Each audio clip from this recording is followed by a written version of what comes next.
Hai, assalamualaikum warahmatullahi wabarakatuh. Jumpa lagi dengan Dewa Krishna di sini. Yep. Dari foto ini kalian udah pastinya tahu gua bakalan ngebahas tentang apa, ya kan? Sebenarnya gue males sih guys, cuman ini bentuk kepedulian gua sama lingkungan tentunya di dunia medis, ya kan. Selama ini kita mau ngapa-ngapain, kayak kita sakit, kita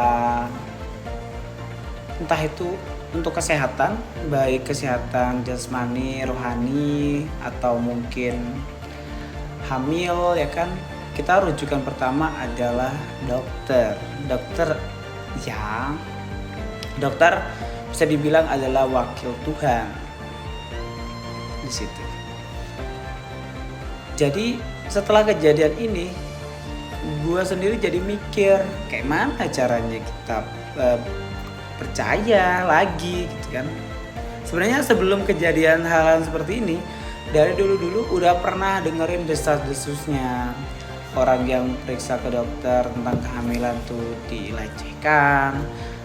Ya pokoknya banyaklah kasusnya. Nah sekarang baru muncul lagi, nggak tahu ya.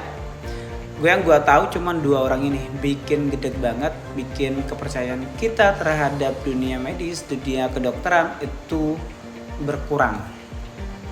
Tapi selayaknya manusia pada umumnya, kita memang punya kewajiban untuk berhati-hati, baik dalam segala hal, termasuk juga untuk percaya sama dokter. Ini ada 2 oknum di sini yang bakalan gue bahas. Yang pertama gue bahas terlebih dahulu tentang si dokter yang ini, karena yang ini tuh baru muncul guys. Nah dokter ini tuh dia modusnya itu untuk transfusi darah dengan berakhir pencibilan, ya. Jadi si dokter ini bejat, pokoknya bejat lah, pokoknya sumpah ya. Kita kayak gimana lagi ya, serba salah di sini, kita mau percaya sama siapa.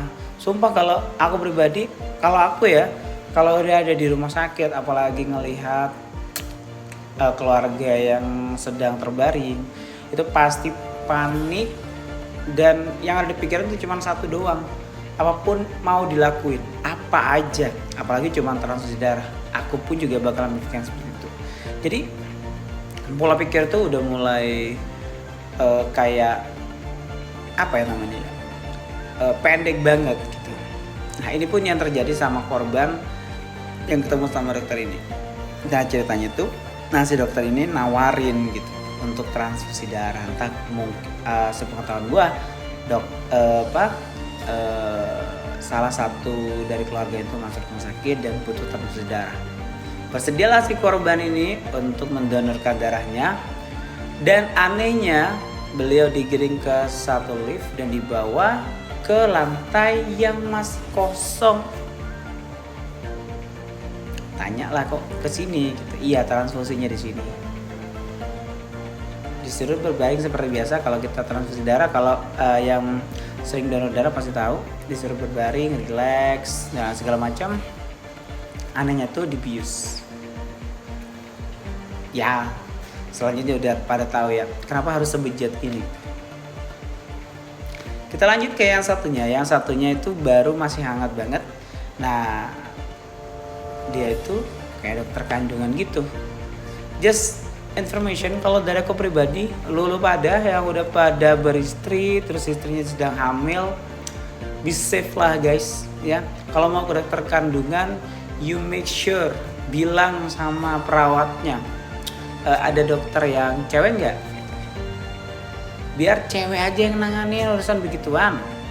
Lah bang, lu bicara begitu nanti yang cowok-cowok nggak bakal laku nih dokter kandungan. Ya mau gimana lagi? Kalau kayaknya seperti ini gimana coba? Nah kejadiannya itu si kalau ini sih lengkap ya, ngerti kita sama bukti CCTV-nya sebenarnya, walaupun ini juga ada sih.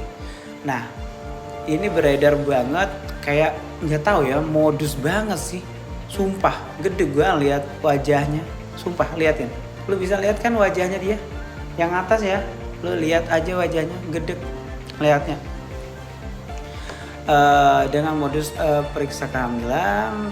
Tapi anehnya yang satunya lagi megang alat untuk periksa kehamilan kayak USG gitu, yang satunya kemana-mana. Sumpah, nauzubillah, semoga bukan pasangan gue yang bakal ketemu sama orang seperti ini. Hukuman yang pantas untuk keduanya apa? Kalau aku pribadi, sumpah, pengennya mereka tuh dikibiri. Sumpah, itu yang paling cocok menurut aku. Cuman kebiri itu doang. Ada gak di Konoha pertanyaannya hukum yang bisa kayak gitu?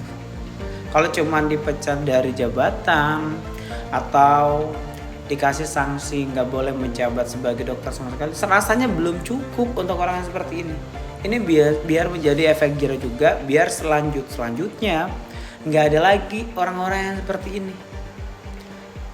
Selama ini gua rasa yang namanya dokter itu adalah jabatan paling mulia. Salah satu jabatan paling mulia karena menolong. Kalau jadian seperti ini, sumpah, nauzubillah, semoga keluarga gue nggak bakalan ketemu sama orang yang seperti ini. Gue nggak pengen menantang takdir, tapi jangan sampai keluarga gue ketemu sama orang seperti ini. Entah itu pasangan gue, anak gue, atau mungkin orang tua gue, sampai gue dengar terjadi seperti ini. Apalagi cuma dipecat dari jabatan doang, kurang itu mah. Apalagi disanksi, dikebiri lah yang paling pas. Lu lihat wajah kedua orang ini, lihat gedek liatnya, sumpah. Dan rasanya harus dihukum seberat-beratnya. Ya semoga kasus-kasus viral seperti ini nyampe ke telinganya orang nomor 1 di Indonesia, Pak Prabowo. Dan ya memang bukan urusannya Pak Prabowo, cuman kita hidupnya di Indonesia ya, di Konoha ya, yang mana pimpinan kita mau ngadu sepia lagi kalau bukan sama Pak Prabowo. Tuh Pak, tolong dong, apa yang hukuman yang pas untuk orang-orang yang seperti mereka, ya kan, biar nggak ada lagi ya. Dan harapan gue untuk para korban, yakin gue ini cuman yang terpantau dan orang yang berani speak up. Kalau nggak berani speak up nggak bakalan keluar seperti ini. Gue berharap mungkin kedepannya dari sekarang semoga para korban-korban yang lain dengan adanya video ini mereka itu bisa berlapang dada untuk speak up, karena memang berat untuk speak up. Ini tentang aib soalnya ya.